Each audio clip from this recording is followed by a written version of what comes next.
for us in Russia with Iron Curtain, it was hard to connect with our Israel family and American family, God forbid. So it was kind of another hidden part of our life. But eventually we started to get letters.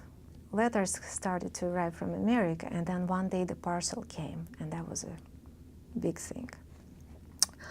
One day the parcel arrived from America. For some reason it was delivered to the apartment.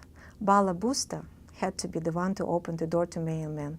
Red-faced, she was outraged when she knocked our door and handed Grandma the box.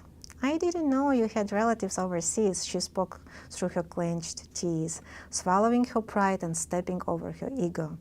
Grandma mumbled something like, "Yeah, how did you guess? Way," and she closed the door behind evil woman. We knew she continued to stand behind the door. That's what she often did. So we didn't speak for a little while, and then we whispered. "Foilish stick," said Grandma to Grandpa, and she rolled her eyes. Her face was very descriptive with expression of the moment. "Who is it from?" I finally jumped on Grandma. "Oi, Gewalt," she said. She was as surprised as I was and a little concerned. Apparently there was a time when people, especially Jewish people, were afraid to receive overseas packages or any mail at that point. So that was my first. And we sat around that package for a long time, and finally we opened it. So that was my connection with my family. Mm-hmm.